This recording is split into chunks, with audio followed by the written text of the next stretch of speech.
This is the Manufacturing Automation Podcast. I'm Michael. And I'm Matt. In this podcast, we're going to discuss growing companies, automation and manufacturing, and how we're building the lives and businesses we want to see in the world. Cool. How's your week been?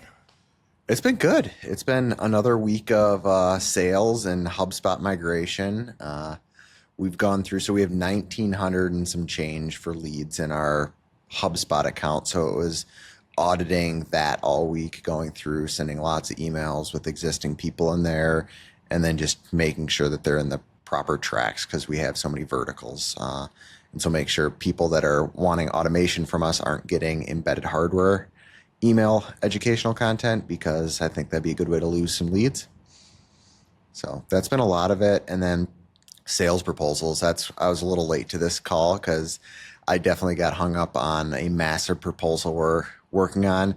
And I was in the HMI phase of it, which I was really excited to see how much the team customized our HMI stuff for a proposal, which I think is a good segue of what I've been seeing you guys working on this week on your HMI. I was really excited to see what you're doing too. Yeah, that's probably a week delayed because all the posts are scheduled. Oh, okay. The HMI stuff was like mostly last week. Yeah, okay. We just basically make PowerPoints of it and then try to build it for real in the HMI software. That's kind of how we approach it. Yeah, that's a great way. We tend to sketch them out. So take like graph paper, note cards. We'll sketch out what they kind of look like and then build it from there. So kind of same concept. Cool. So yeah, mostly HubSpot and getting all that settled in.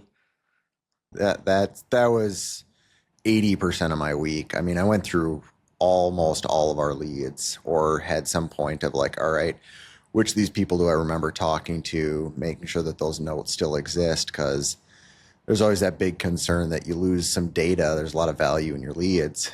And then oddly enough, Nimble, our old CRM, renews on the 5th. So it's like, all right, we have a hard cut deadline that, we don't want to pay the $1,000 to renew it again. So everything's got to be out and migrated by that date.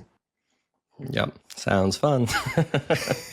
The fun part's over. So it's all good. That's good. Yeah. Yeah. Are you starting to do like email newsletters or anything? That's what we're really pushing towards, because we've been creating so much educational content. Like we're releasing a blogger knowledge base a week now that covers some level of explaining what robots are, how to do ROI calculations, stuff like that. And so making sure that people have access to that through a drip campaign. We don't want to just be the drip campaign that says come buy from us because we're the best or something. That's just always annoying, and I always unsubscribe because those are they just get annoying. Yeah. Sorry, go ahead. I was gonna say, is that something you do as drip campaigns? So the marketing stuff has kind of been my responsibility, and it's one of those things. I think I've said this before, where I'll do something for a couple of weeks and I'm really good at it, and then something else falls through, and then I just play this continual game of whack-a-mole. So and part of it has been that our documentation and has not been there. The products have been so new. It's been difficult to find, a journalist or even pull away one of our existing people because we've been split between servicing our customers and doing the R&D. Where's my... Sorry, my phone is ringing and I don't even know where it is. No problem. Scam. Yeah, they're going to keep coming for the next couple weeks here. The minute you put your phone number out on... a website with any amount of traffic, it's just, you'll regret it for the rest of your days. For sure. But yeah, like newsletters, we're supposed to do one a week, and I've been really behind on doing it. I know they drive traffic, I know they drive sales, but then I, jump around to other priorities. And it's one of those things where I think eventually we need to really get a full-time person in that role that can kill it. Okay. Yeah, I think that's a solid idea. Yeah. It is a full-time job. I mean, I think of Sean on our team. He's constantly posting our stuff for LinkedIn. He's writing that one piece a week and making sure that it's ready to go out. Currently, we're just putting it on our website. So then we'll be adding another couple hours of work just to build that email to make sure it goes out to the right people. So yeah, probably getting close to the point where you're gonna need a full-time person, Michael. Yeah, and I've had full-time people there, but I've just never been satisfied with them. And to be fair, they've always been, remote, or I've made them half my assistant or something. And, probably need to just commit because, when we did that with sales and some other roles, it really, freed me up. Yeah, that's the key, is looking at how you can free up your time. I think you've got the right perspective there. So, yeah. But this week I've mostly been working on new product developments, and of course, okay. I kind of can't help myself. It's been like an event week or event couple weeks. So we did the Haas automation event, which was really good. Okay. Just a couple of days. It was Haas Anaheim. They showed kind of all their little automation solutions, and Haas is coming out with tons and tons and tons of product. Some American, some not. And that was a really cool event. And then we did a track event, which I didn't actually go to that one, but I kind of got the word it was a little bit of a ghost town. So, what do you mean by a track event? Like ProtoTrack, the company. So they had another ProtoTrack. I was like, your team just goes and runs around the high school track. Yeah, or they what? just go down the railroad with you don't need a cobot signs. That'd be great. Yeah, but I made the mistake, honestly, of going to like the first event where I think I probably shouldn't have. These kind of like local events. But when I was driving there, I had this kind of epiphany of like, I think I mentioned this last week, because that event was right before the podcast last week. That I should really simplify the pallet loading thing, or like the Aroa RZ Theta, pallet style, pallet changing robot thing, into something more similar to the conveyor loading system. Well, that idea, then I pulled another level back and said, well, what if you didn't need, kind of any integrations or PLCs at all? What if you could do in-machine automation pallet loading? And part of the reason I'm even talking about this is because I'm so far behind releasing the podcast. It'll come out in like a month. Basically, I spent 2 or 3 days just prototyping this thing that lives inside of our UMC 500. And it's like a swing arm, so it swings down. And then we have like shelves like you'd see in a pallet system, but they're inside the machine travel. So for, like 20 grand, we're going to get like 12, 15 full-size pallets. And all of it's macro based. Yeah. That's going to be huge. Yeah. And the reason I say, I can't talk about it publicly right now is because we got to get on top of all the patent stuff. So that'll definitely get handled within the next month or so. Okay. Got it. That sounds like fun. It is one of those things, like, how has no one done this before, right? How has no one just on like the kinematic XYZ moving head slapped on a second actuator? We have a rotary actuator. It's going to become a linear actuator, and a little gripper that grips the pallets and loads them. And I honestly just have no idea why no one has done this. That's some of the products, though. I mean, it's amazing, some of the patents, like you go to get out there and you're like, I can't believe this doesn't exist. Or you send it to your attorney, like, can you just do a background check? Right, I'm not finding anything. And I don't believe it. I feel like I'm just not a good enough Googler today. Can you just check my Google ability? And they're like, no, that nothing exists. Let's file this thing. It's like, what the heck? But it's a good one, Michael. That's a good find. But, we had these, I go through these like little mini projects, and probably a year and a half ago, we made a bunch of these Aroa pallets because I was too cheap to buy the little $300, $400 pallets, from huge mistake. But anyways, we had a dozen Aroa pallets and we just kind of loaded them up. And, I went through like 4 or 5 design revs to get this thing operational. And, now it's just programming the macros. And like this thing's even easier to program to, run automated, part after part after part than pretty much anything else we built, because we're just loading a pallet and then, G65ing out the program. Yeah. All your tolerances are taken care of for you. Yeah. And now the UMC is definitely kind of a Frankenstein machine, because, we had like the roof off, the sheet metal off.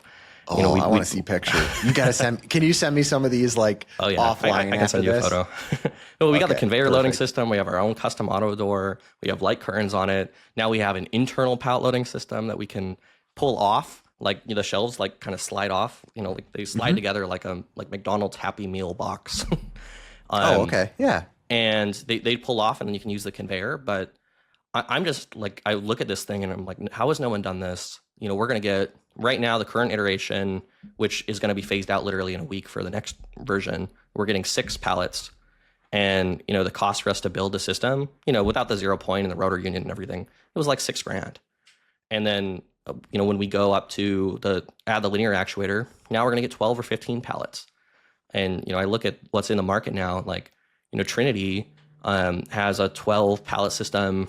It's $200,000, right? And like even the little Haas system will get you 9 pallets. It's a 4x4 thing, and it's $100,000. It's just, it's one of those things where it was like I feel like a stroke of genius, and then the execution is the hard part, and that's what we've been working on. Oh yeah. So are you going to have different sheet metal then on the side of the UMC that you're going to have to modify? So then you can access shelf, all those shuttles? So the shelf is like inside the UMC, right? Or on the like the inside right side of the sheet metal. And this is something that right now, just like the conveyor, is only going to be compatible with the UMC line from Haas and the DVF line from Doosan. Because those are the only, like, first off, the only kind of mid-tier brands that make up a huge amount of the business that we do. But they also have a very similar kind of overall layout. But yeah, we just bolt the shelves directly to the sheet metal. They're water jet kind of slide together pieces. And then, the shelving combined with the sheet metal is rigid enough. And then the harder part is modifying the casting on the actual head to, hold the actuator. And, we started with a rotary actuator. So the whole thing kind of like swings around almost like a Datron probe, how it kind of like swings down. Right? The same exact thing. And then, we need to make it linear, because we realized if we make it linear, we can get, whatever the linear travel is of that stroke, we'll add that much essential Z height for the pallet loading. So, right now on the UMC, we have like 14, 16 inches of Z stroke, but if we add a 20-inch linear actuator there, now we have 36 inches we can put pallets on. But do you even could you sell, like, if somebody has access to 6, do you think that you'd sell that? Absolutely. Like, why not just finish that product and see what the market acceptance is? Yeah, that's it's a good point. The kind of Rev 1, and to be fair, it's always one of those things of how much work you put into it to get it to the point where you sell it, right? Maybe that's the right call. Yeah, just get you thinking about that, because I know how, being an engineer, how easy it is to tinker, continue to mission or feature creep, and it's like, do we have a product we can monetize right here and get customer feedback? And if that's the case, how can you go to market? Yeah, and what's crazy to me is just there's so little to go wrong. I mean, it's an actuator and a gripper that kind of has the forks for the Aroa pallet, and it just loads into an Aroa base, and you can do it with System 3R or any of the other kind of 0-point systems. But to be able to build something like that over the course of a week and a half and have it working is just pretty That's rare incredible to see. Yeah. Oh, for sure. So that's what I've been playing with. Okay, nice. And then we've been working on the Rev 4 conveyor kind of in parallel. Okay. Yeah, that's where you're doing your PLC and the HMI pictures that I was seeing, right? Yeah, yeah. So and we're kind of getting that to the point where we're going to be happy with the HMI, and then hopefully move on. But this conveyor is going to be a lot more solid, and I'm hoping that we have the first ones, the first kind of beta units out there in the next month or so, and then we kind of fully roll it out in Q1 of next year.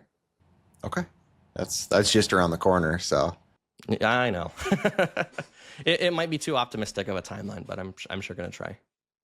Yeah, I always like to say that December is always kind of like a lost month. By the time you look at December and that beginning week of January with the holidays or Thanksgiving there, it's like there's some serious loss of efficiencies there, where it's like this year we're starting to talk as a team like, all right, is this where we take those couple weeks and all we do is continuous improvements that we've wanted to get done to increase our efficiency as we go into the next year? Right.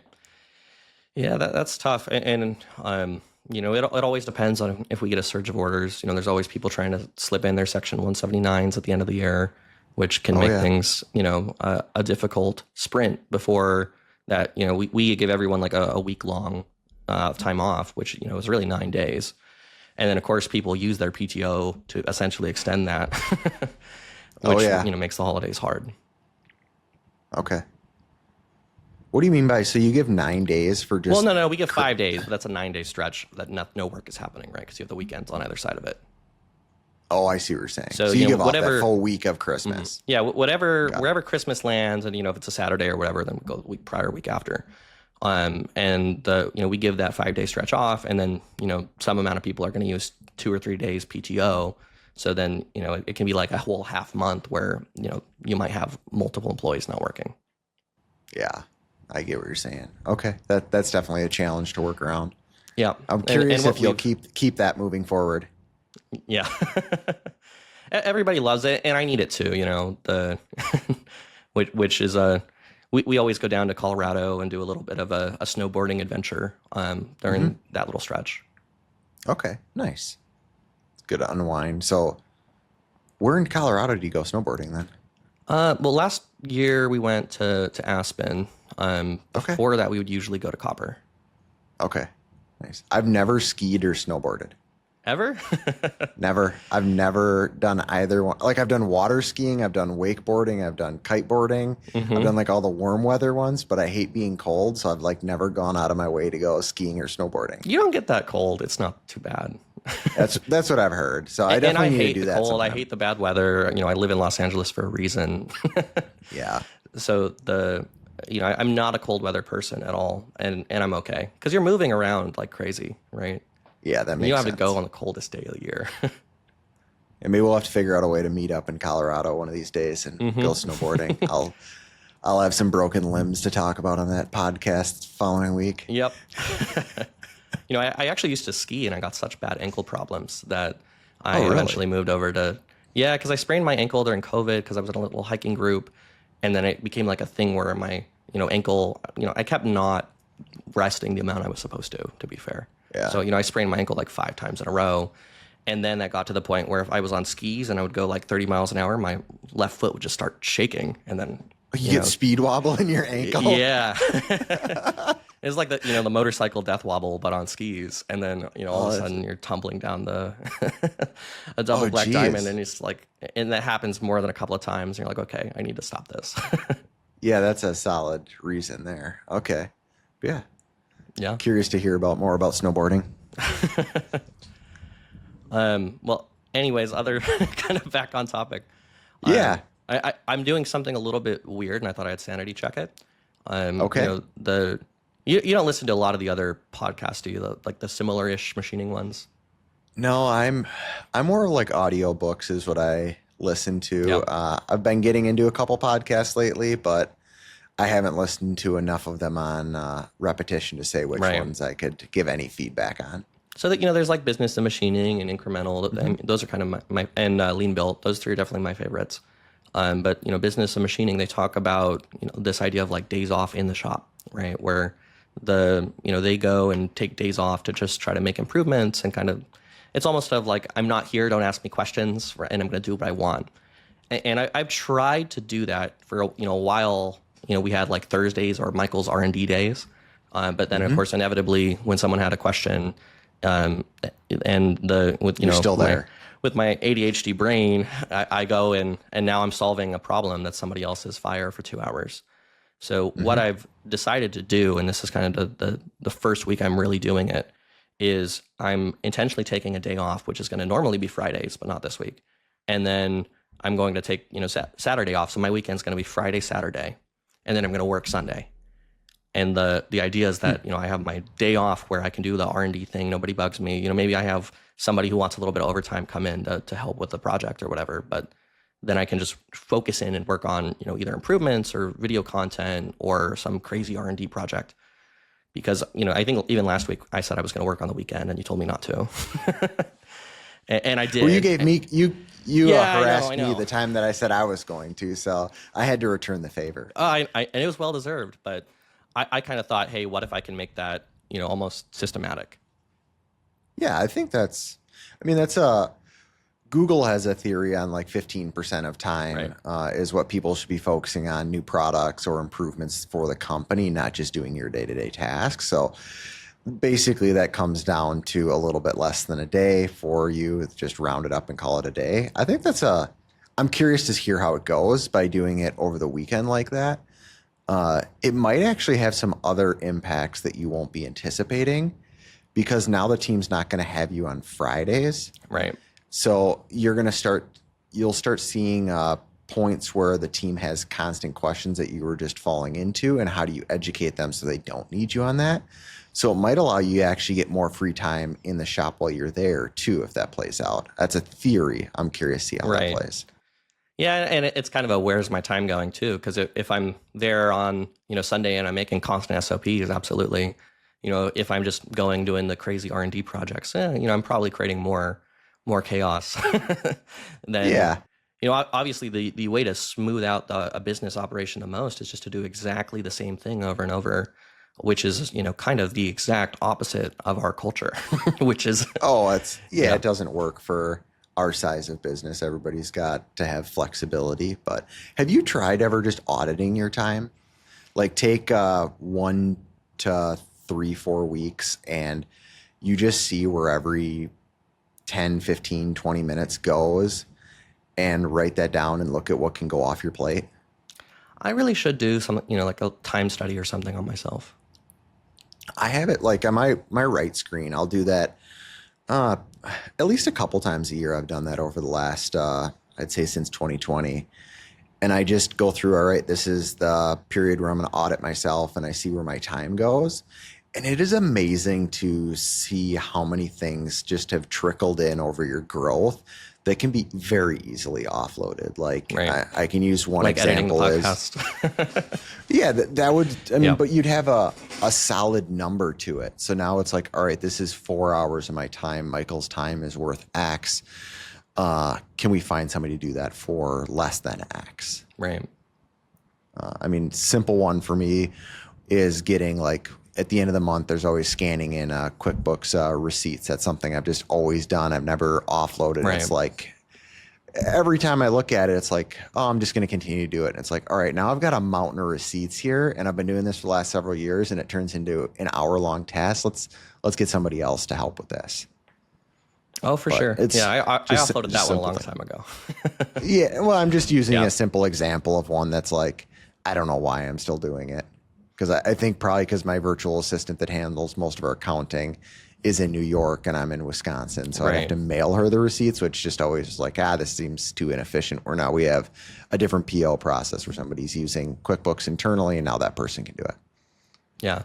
So, and one thing too, I kind of joked last podcast that, if ever our companies simultaneously failed, we should get together. Because there's that whole visionary integrator idea and of, having one person that, kind of pie in the sky, always living in the future and one person living in the present. I think you live a lot more in the present than I do, right? I feel like I live my, in a good way, right? Yeah, no, I'd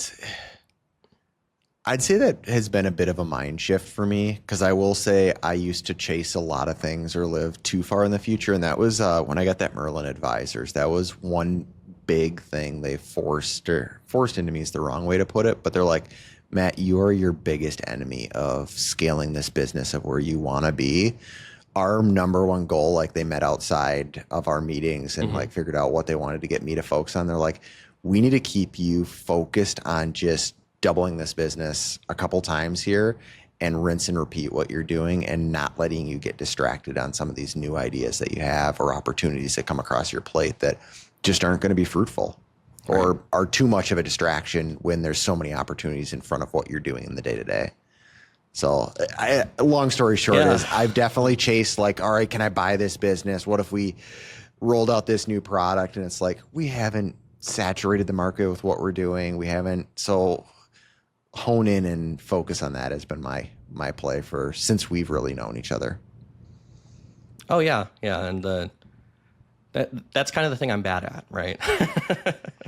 It's definitely a challenge or a mind shift, but I think you have goals that I think you could motivate yourself around on it, where it's like, all right, yeah, we want to make certain new products. It's fun. How do we make sure to saturate the market or stay focused on what does matter?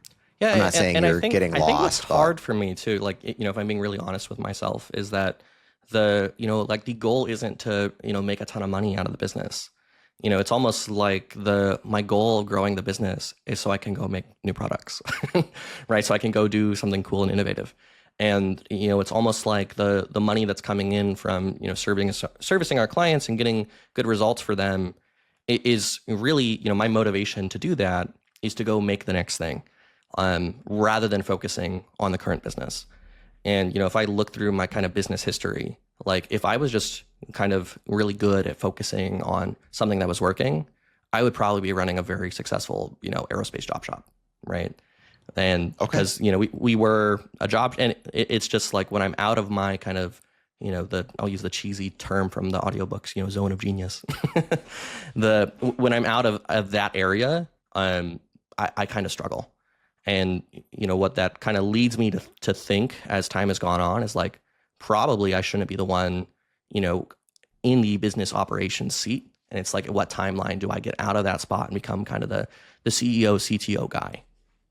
Yeah, the operations one, I've definitely gone through on that math, and I kind of reached the point where it's like, all right, you need to be somewhere between 5 and 10 million, if not more, depending upon the industry you're in, to offload that operations person. At least that's where my math came out for our industry. Yeah, and we tried it at around the $2 million mark, and it was just too difficult. And like the caliber of person you need to hire to really succeed there, that's a $200,000-$400,000 a year person to just, because they're not going to come in from the raw innate passion. They don't own the business, and that becomes a struggle. Yeah, that's kind of what I ran into. Thankfully, our labor rates are a little bit less than what you see in California. Yeah. But even when I ran the math of like the several people I know that are operations managers and like what their expectations were to run a business like ours, yeah, you're looking well into the six figures. And it was just like, you need a lot of projects to justify that's all that person is doing. I don't think it's 10 million, but I think it's 4. I think like that's where, yeah. I said 5 to 10 is where my math landed. Yeah. It seems a tad on the high side, but yeah, it's definitely a difficult spot. And, that's one of those things where I feel like I really need to get to that point so I can kind of, operate in the zone that I'm best at. Yeah, that makes sense. I mean, and to justify your, like you said, staying focused, you could go down the aerospace job shop realm, but if you get that business kicking off or running to the point where the operations is, your freedom in that future is going to get unloaded so much where all you'll have to, or not all you'll have to, is all you'll get to do then is create new products probably. Yes and no. I mean, that's kind of one of those things, at least in the EOS nomenclature, is kind of the shiny object syndrome. And Good to Great kind of talks about that same idea a lot of like, oh, if I just do this one business really well, I'll move on to the next one. And at least where I've kind of found myself is like, man, starting a business is so hard if you're not really passionate about it. It just doesn't make sense, right? Oh, see, I enjoy the starting businesses. I don't know why, but like any business, it is such though, a challenge. Could you go in and start like a bath soap business or something industry adjacent? That's a really good point. It has to be something that excites me. And so it'd have to be something industrial. It'd have to be manufacturing based.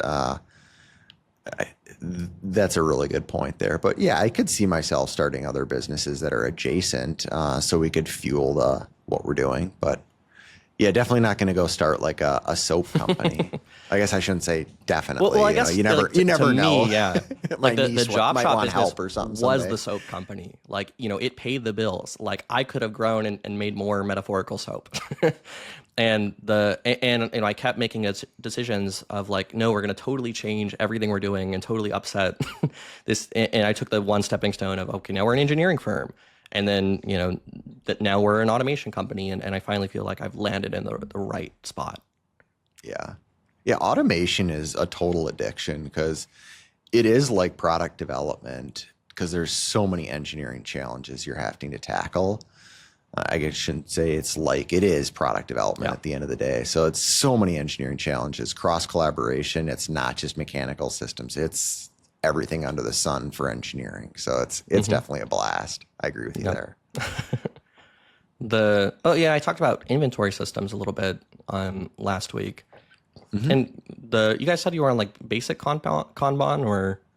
I We might just not be have some remembering. we just have cards for some things. We don't do like the best inventory process yet. That's a CI or a continuous improvement for next year is really the goal.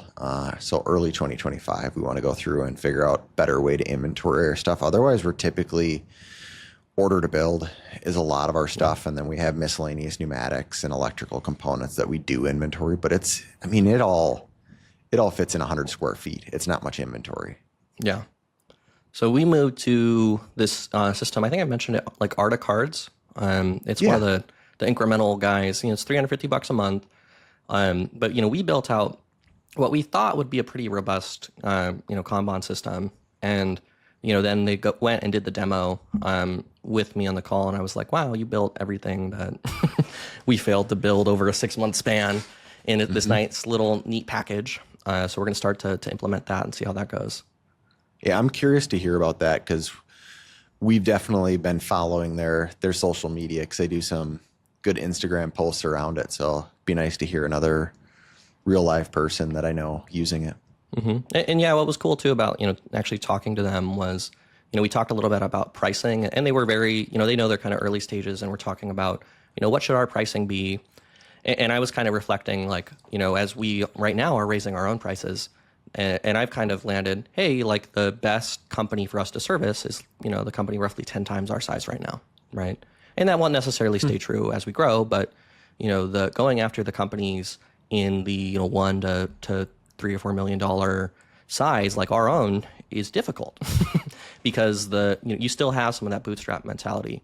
And I was kind of talking back and forth with them, and they were asking about pricing, and I was thinking, I really hesitated to spend this $300 or $400 a month, and I think a lot of us in this kind running a company of this size are afraid of a commitment like that because we get burnt over and over by and it can be, I've been burnt at $10,000 a month, I've been burnt at $50 a month where the thing didn't do what I thought it would do. Oh, But yeah. I was thinking, like, okay, I hesitated to spend the $350 a month. Usually that's a sign that the pricing is kind of right, right?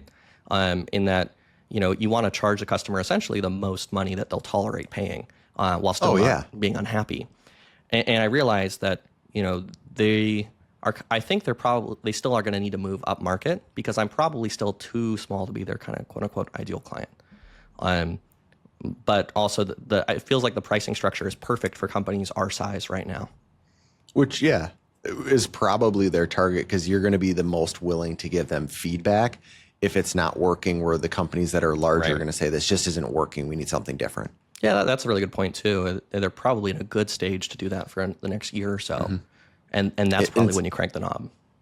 It's interesting you bring that up because we're going through on the HubSpot marketing platform. That's like $1,200 a month to do that versus like the sales, which is where we started, was Sales Pro. And it's like that $1,200 is like, all right, when do we start paying $1,200 a month just for email automation? I would. So we have email automation, and you guys are moving to HubSpot at a different point, right? So, but we upgraded our plan fairly recently, and we're paying $450 a month for HubSpot. And I know we have those automated touch points, and So we have some of the automated. So you get like just the tip of the sales market or the marketing platform with Sales Pro, and it's like this weird little bundle, and that we're paying. It'll be $200 and some a month. So I don't know how many seats you have. That probably determines some of it. How many salespeople you have in there? yeah, only a couple. Okay, so and yeah, that's CRMs are weird with the pricing because I know companies that aren't bigger than us who are spending 10, 15 grand a month on it. And I know crap. the other companies who refuse to use the CRM at all, right? That are Yeah, I still bigger know scale. people in Excel. Yeah. Yeah, I know people in Excel spreadsheets that are 5-10 times our size. And I'm like, I have no idea how you manage all that. But yeah, that's where I know we'll go to it. It's just figuring out the timing. Our decision so far is, all right, we just migrated to HubSpot. They're trying to upsell us to the next thing. Let's become proficient with the tools we already committed to in month one of our kind of I don't deployment think you of need this. to upgrade. That's my intuition. Yeah. There's I'm so saying much sometime- there. Yeah. Yeah, I'm saying reevaluate next year is the thought on the upgrade. So sometime Q1, Q2 is if we're going to upgrade, we'll look at it then. But yeah. that was our decision. So we reached the same conclusion. You just got there faster. Well, and I didn't even make that call. We were on a much more basic version of HubSpot. And then when we brought on our sales guy, he was like, I really need something better than this. And then, that led to the upgrade. Because we were like a legacy customer, they kind of worked with us a little bit on the pricing after some of the, upgrade discovery calls that Gary went on. So, I don't know. We're probably on like what should be $1,000 plan, and we like haggled HubSpot down as a legacy customer on their old pricing model. Okay, that makes sense. We'll have to see where it goes. Maybe we can haggle with them if we say no this time, and then they come back in 2 months. We'll be able to get that price down. Yeah. Okay. Did your new machine land yet, or is that still? No, that got delayed till sometime in January is the update. Wow, was that DN? Am I remembering that is that correct. Right? Yeah. Yep. So the Doosan or DN BVM 5700 is what we have coming. It was supposed to be installed by now. And then we found out actually the day that the electrician pulled the power and he was like loading the scissor lift, I got the call like, I really hate to inform you, but your machine's going to be delayed. I mean, I get it. It's thankfully we weren't like dependent upon it, or at least aren't right now. So it's going to be just fine, but still a little bit of a bummer. But like, 2-3 months is a big timeline. Yeah, it makes you concerned about being able to get parts if stuff goes wrong in that first year too. Yeah. So that's a bit of a concern. But something else go ahead. Oh, I was saying Haas catches a lot of hate, but you can get a machine in a month. The last machine we bought, I mean, we actually got what we were told was one of the first 10 of the DC1. It was the very first one, but which we learned the hard way when we became the guinea pig a couple of times. But we signed the purchase order and exactly 4 weeks later on the dot they delivered, which I did not expect at all. Yeah, that's great. That's really good. And their service can be difficult, but we can just get our sales guy on the phone and be like, come on, fix it, and then magically the tech shows up after they broke something. Oh yeah, I mean that's when I helped set up Ring Brothers for their machine shop. That's all we had was Haas. I mean, the buying process was very nice. The service was good. It really just depends upon the business model you're in and what your expectations are out of the life of that machine. Is really what it comes down to. So speaking of that, what do you think the life of the DN is going to be? Is this a 5-year, a 10-year, a 15-year machine?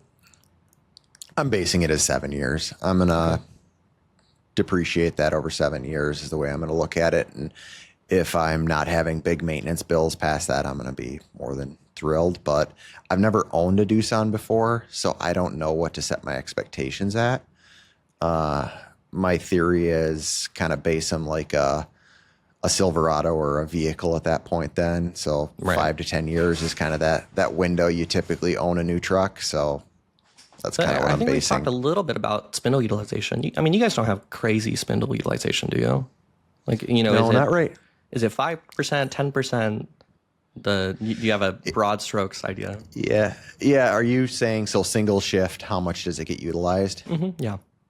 I'd say we're at 20% on the Datron right now. And I bet there's times where it swings past that. So it might be a little bit higher. But then there's also weeks where the machine pretty much just sits there because, we're doing other tasks within the company. So it definitely moves around, but that's been a constant steady tick up. And over the last year we had it where when we do need it, we need it a lot. And over the last year we had a couple points where it's like, are we having some spindle problems here? Or, the spindle gets bumped and you're like, all right, is this the time it's going to go out? And we're looking at the schedule. It's like this machine slammed for the next month.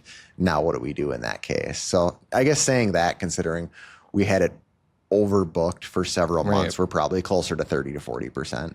And what happens with us too is, we have a lot of machines and they're all different. The water jet, the gantry mill, the VF2, the DC1, the UMC. And what we find is our overall utilization is like 10%. If you look at the single shift or whatever, and then one machine on a given turnkey or on a given part will have super high utilization over a certain time span. Exactly.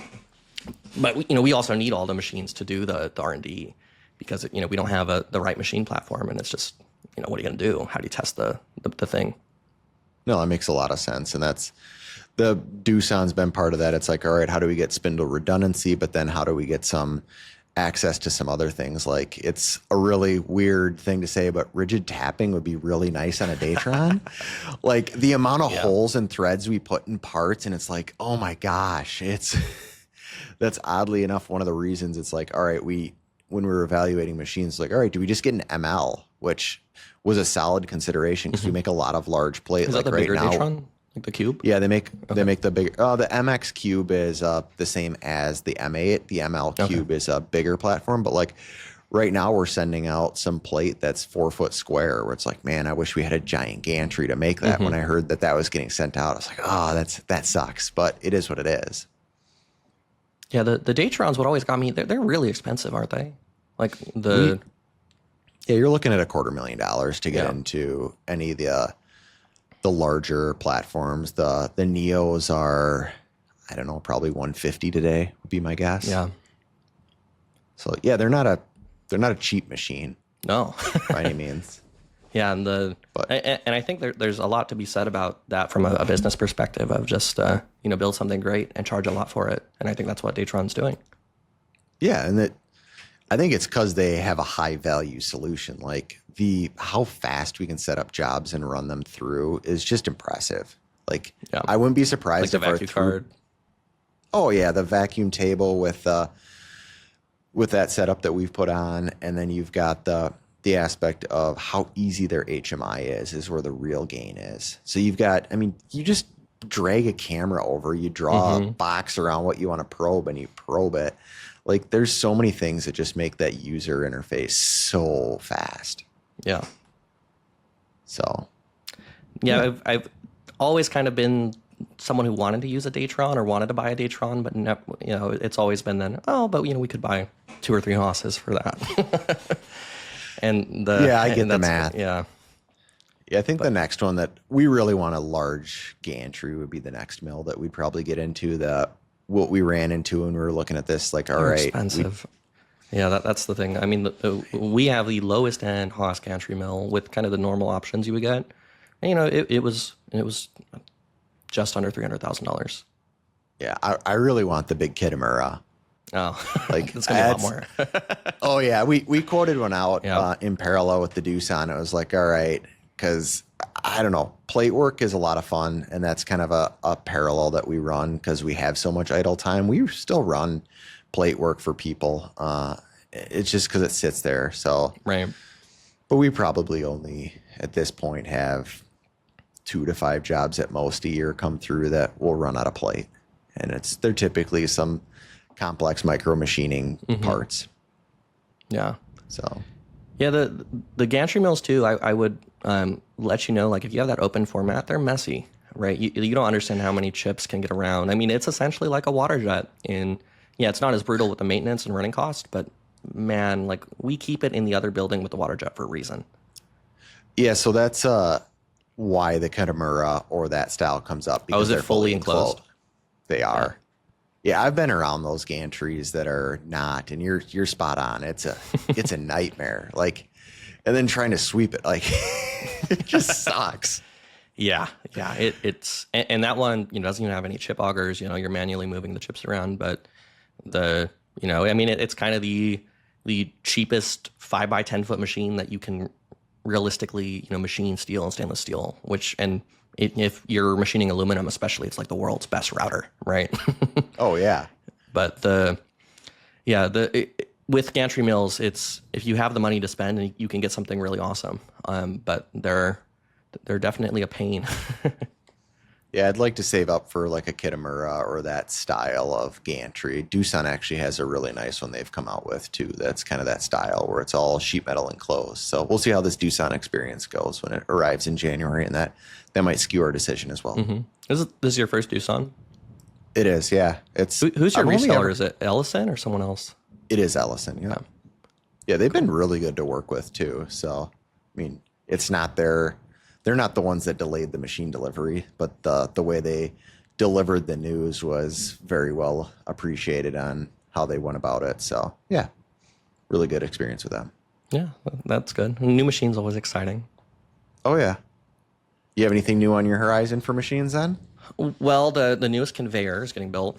So Okay. we like from Rev 1 to Rev 3, we use the kind of water jet tab and slot with like, 1/2 inch or 3/8 thick aluminum. We actually, backtrack to an old methodology we used to use, which is basically just, water jet one plate and then aluminum extrusion. And then that way you're not piecing it together like normal aluminum extrusion. You're just using tapped holes, because it's just a lot more flexible. And that's kind of the thing we realized with the conveyor is that especially with all the machine models we're going after, and if we go from a Rev 4 to a Rev 5, we would like a better platform to do that. That's more flexible, at least in the short term. So I guess all the machines right now we're kind of building. I'm not really looking to buy anything. We have so much extra spindle time. I mean, I wish I could use that spindle time somehow, but it's kind of a balance of, I don't want to do the job shop work. It's not as profitable. It's not as great. A lot of the production parts now we're either outsourcing or running under our own automation systems. So that we don't really have a need for a ton of machinists outside of prototype machinists or setup guys. Yeah, it's not a good business play for us to chase the exometry jobs or somebody, your local business wants you to run a couple $100 part. We'll lose money doing it. Yeah, and I'm sure you're in the same boat. Yeah, you need the contracts and you need AS9100 to really run it, past a business of our existing scale. So it's one of those things. It's pretty easy to take that business from like 1 to 4 people, kind of pre-certs, and then you get into I need certs, I need contracts, and because now you have the real overhead of trying to run a job shop, and that's really where that business gets difficult. Were you AS9100 certified? Oh, no. Okay. No, I was saying if we would have successfully scaled a business, that's the route that is obvious to go, especially with where we're located.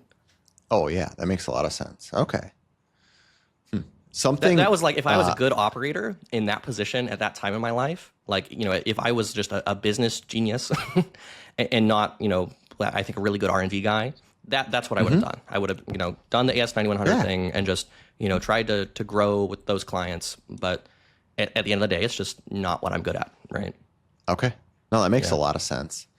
You brought up, so last week we chatted about conversion rates and leads in the funnel. So I took something I used and modified it a little bit. So if you're open to it, we could run an exercise and see how many leads you need to put in. Yeah, I have a little calculator. So, okay, here, I'll pull it up. So it really comes down to, if you're open to sharing some of the things, like what your revenue goals are for next year, what your average deal value is, and then what your conversion rate. If I have those 3 numbers, I can start back calculating what your leads are going to need to be, if you're interested. Yeah, I'm interested. Honestly, I haven't been monitoring that super closely lately. I've been probably pulled back from marketing a little bit too much. So maybe that's something I can come prepared with next week so I can get you an actual answer rather than just spitballing. We'll do this just for fun, just for context. So like I've heard like 2 million is kind of that realm you're living in. I'm assuming your average deal value is like 25 grand, somewhere in there. Well, yeah, and the thing is we have the two different businesses, and they're both kind of $1 million a year, right? That's kind of, I guess probably like 1.2 and 0.8, right? With automation being slightly smaller right now, and what that ratio is kind of varies month to month. Okay, so let's just go with the product side, being $1 million and $25,000 order value.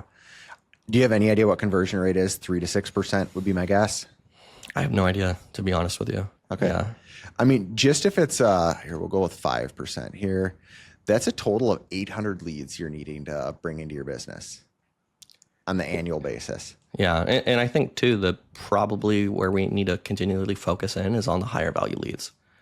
And that's where I have the least information, because like at least at present, I have pretty good information, like, we can run a Facebook ad. I can figure out what the exact conversion is from someone who clicked on the ad to ended up purchasing.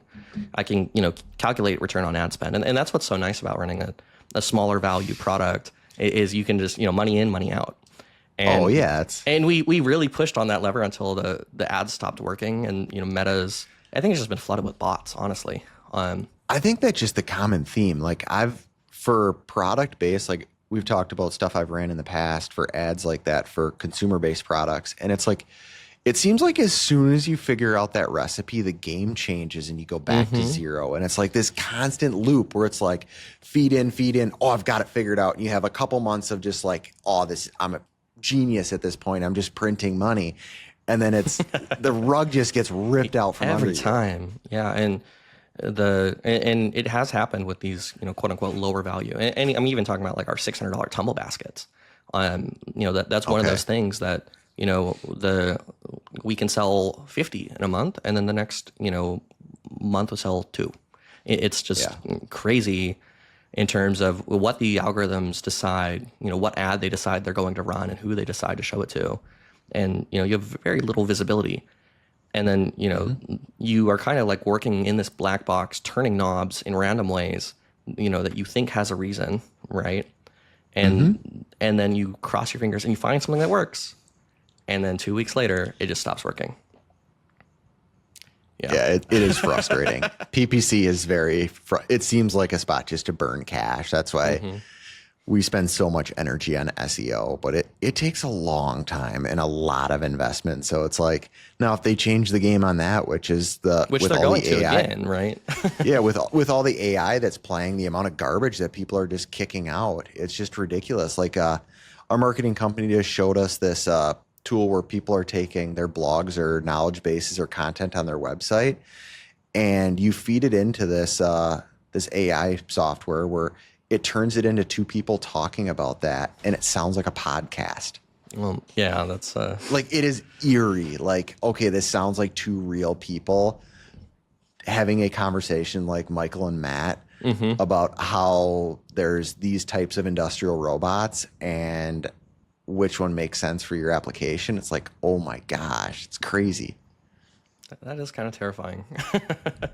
Like when they showed that to us, they're like, yeah, we've got some customers doing this. I was like, I no longer trust anything I consume on the internet. Yeah, that's and as it gets better and better, then we don't even know what's going to happen in terms of how search and SEO and SEM is going to turn. Yeah. So I guess all we're doing is focusing on the game we can't control, and we're definitely trickling more leads in that way on SEO, which is really encouraging to see. Yeah, and I think you have a point that hey, it's only 800 leads, we probably should keep pushing on really trying to market and find those lists. And I guess like the means of how we do that has been the question. Obviously there's trade shows, and then I guess my question is like, okay, do we do this in a systematic way of, do we try Zoom info? Do we try, buying lists? Do we try going and doing something more specific?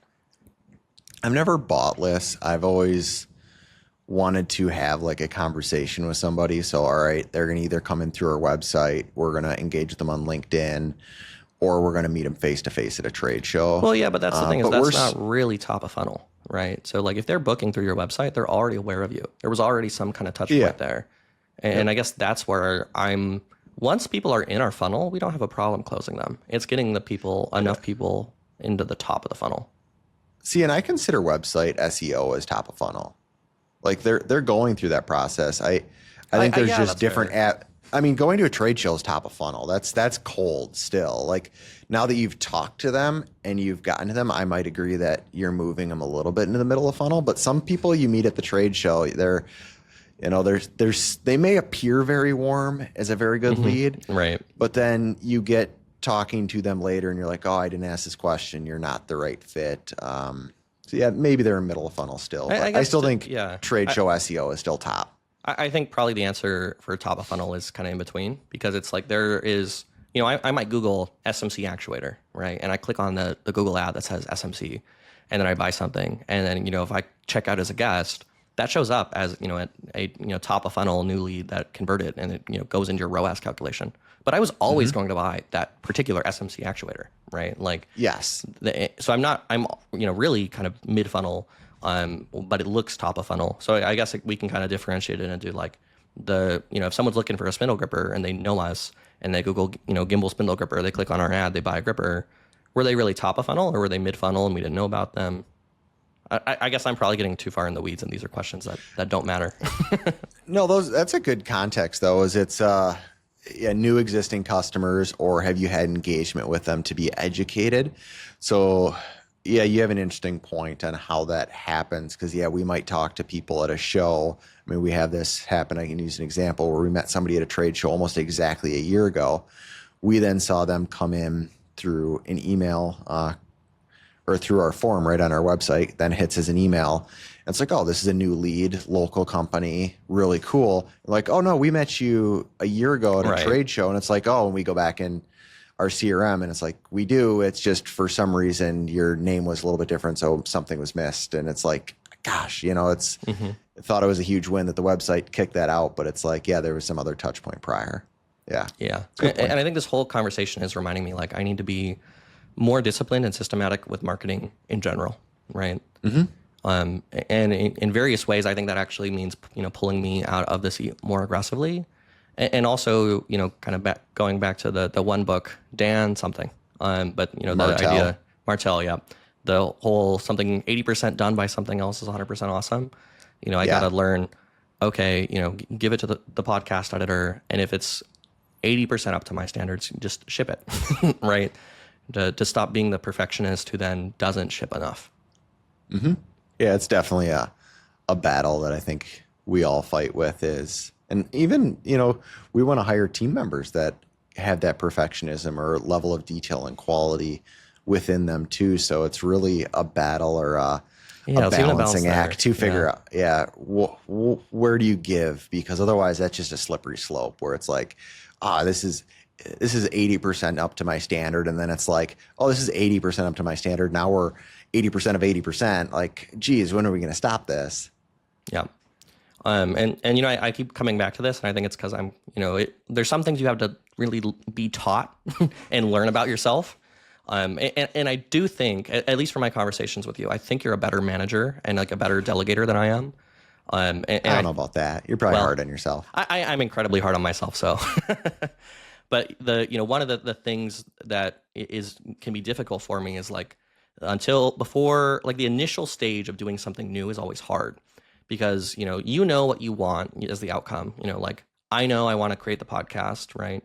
But then I'm editing the first podcast. And I actually tried to, hire this podcast editor and then, they didn't really know what I wanted and I didn't even really know what I wanted. And then I edited it after I got frustrated with this podcast editor and I kind of just, ghosted the Upworker. And then, from there, I kind of got a system of here's what I think I want. But, when you try to delegate something that you're not necessarily good at too early, it's difficult to do because you don't even know what you want. And then you're not getting the outcome that you desire. And you can just get into this kind of downward spiral.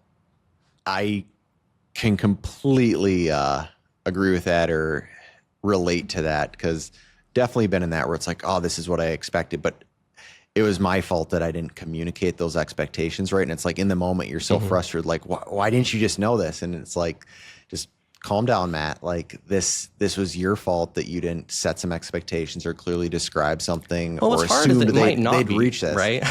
And that's the thing is like, when you work with someone, you can always tell when someone's amazing or great, like when Matt Blackwell, who's written a lot of our macros recently, like he's just incredible. Like you just hand him the project. He just figures it out, gets it done, thinks of things you wouldn't have thought of. What's hard is when you have someone who is, between mediocre and good, it can be a garbage in, garbage out because someone who's great will just tell you this is garbage. I can't work with this. Right. But, someone who's, kind of middle of the road or you're outsourcing to, or, you're one of their clients and you're not a major, overall percentage of their revenue where you're not getting a ton of attention. It's difficult to differentiate sometimes between someone who is, mediocre or bad at what they're doing and kind of masking it, and someone who is good at what they're doing and doesn't have great inputs. But that could sometimes be that you just didn't pick the right person to do the tasks. Right. Yeah.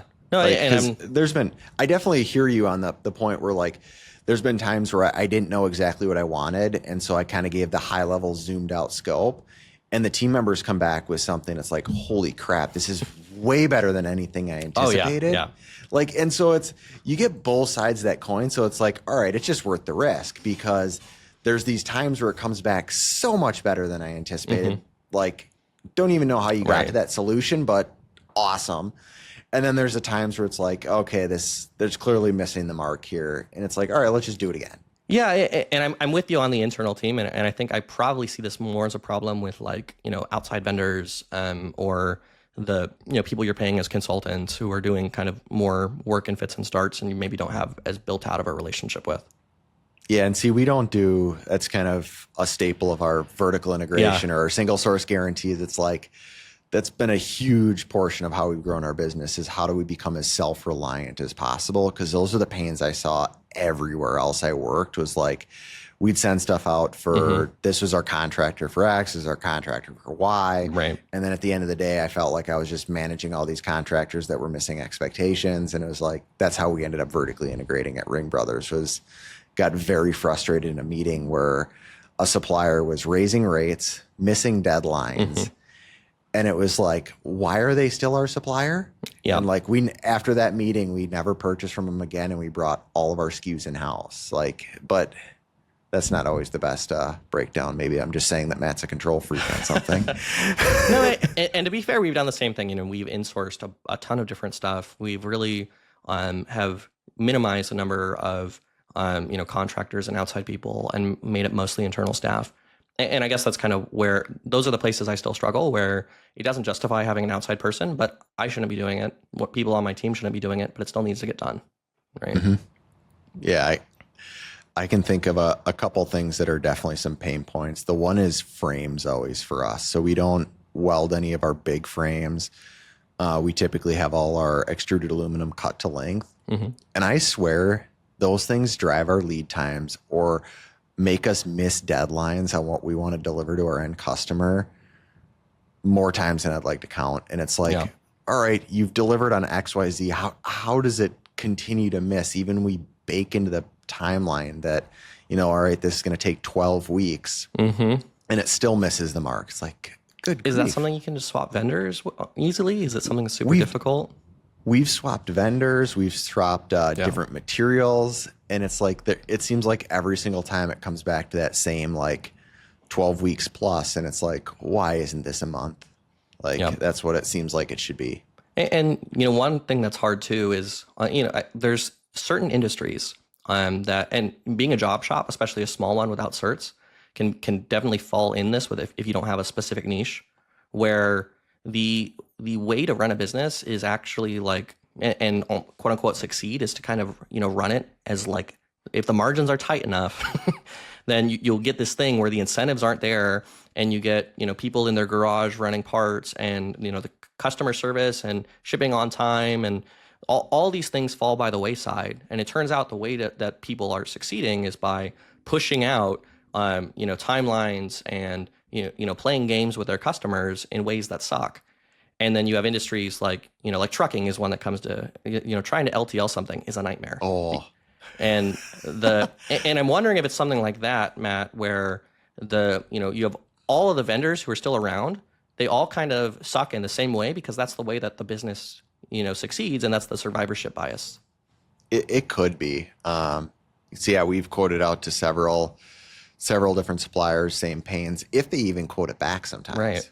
Is the other thing. So that might be one of the last thing you insource. I mean, how hard is it to cut those things down and weld that? Is it like extrusion, or is it getting welded together? So steel is, welded together. I mean, Okay, we have gotcha. a TIG welder in house. I mean, we've done like some of our weldments. It's just one of those where we like a really clean shop. I really just don't want grinding and welding on the MIG level in here or that level of welding. I'm fine if, all right, we've got to weld these couple pieces of sheet metal together. Awesome. Let's do that. Order it from Sen, Laser Bros. We'll bend it here, weld it, but full frame assemblies. Yeah. You considered laser welding? Have not. It's more like structural welding though. I know. Like we're talking like thick 1/4 inch plate. Yeah. Tubing and then like inch thick plate on the top, stuff like that. Yeah. You're not going to laser weld that, but Yeah. So it's a lot of bigger assemblies. Like that's a robot frame is the most recent one that we're Right. battling to get. It's we actually just got the PO out today. It was $2,500 assembly, but it's inch thick plate on top and a couple tube steel plates and then plate on the bottom for bolting to concrete. Yeah. So Yeah, that's when you have the dirt, like we have the two shops because of that problem, right? Where we have, water jet and the gantry mill and powder coat and sandblasting and bead blasting. And it's just like all the junk you don't want to be around the machines. And then, we have the kind of, it's halfway between a production prototype shop and a little showroom where, all the R&D is getting done, all the clean stuff is happening. I almost wonder, I don't know how much of a constraint like space is, but whether it's a partition or a room or something, that might be the final. yeah, we're busting at the seams. Like I have no room to put that in. You own the building, right? We do. So we're looking at an addition on the back of it. It's just timing of that and when you bite it off because it's going to be, it's probably going to be a $2 million expansion onto the plant at this point. And so we just bought the building, 2 years ago. So to be thinking about that. I think it's one of those things like they say there's never a good time to have kids or get married. Like you can look for the perfect time. But I think it's one of those things you keep putting it off. It's just the problem's going to get worse and that could then cap your growth. Yeah. I mean, I got a sign right here that everybody that comes into our building, it's Henry Ford's line of, if you need a machine and don't buy it, you'll find out that you'll have paid for it and don't own it. I think that's, that's one of those where it's like, it's just, for us, it's coming down to timing of when we deploy that building in. But I hadn't thought of doing structural welding internally. Maybe it's, It comes down to how much do you do too, because that's where we end up in the difficult spot. So when we need something twice a month, well, we're not going to hire a person to do that thing twice a month, and especially if it's a specialized skill like structural welding. Can you even create the work orders and maintain them and keep that person doing something productive? Yeah, I mean that's a really good question. And as we're looking out, I mean we've got one project that's the one I was reviewing right before we came on here. There's probably going to be like 125,000 just in weldments on that thing. Yeah. So it's like, okay, you could justify having a welder for that job. Yeah, but for that period, right? And then, but do you have the same throughput of weldments overall? That's the hard part. No, that's exactly. I mean, to date, we've probably spent 10 grand on weldments in all of Develop's history, if that. So it's a low number. Yeah, so you're stuck is how it sounds. Yeah, exactly. And that's where it's difficult. Yeah, the vendor management and OSPs, and sometimes like there's not a great answer. So, well, it seems like that's pretty close to a wrap. I think we've kind of hit an hour here. So sweet. Well, I will talk to you next week, Matt. Thank you so much for listening to Matt and I's conversation this week on the Manufacturing Automation Podcast. If you like the podcast, please share it with a friend or give us a 5-star review on Spotify or Apple Podcasts. We'll be back next week to continue sharing our respective journeys in life, business, and industrial automation. Thanks so much.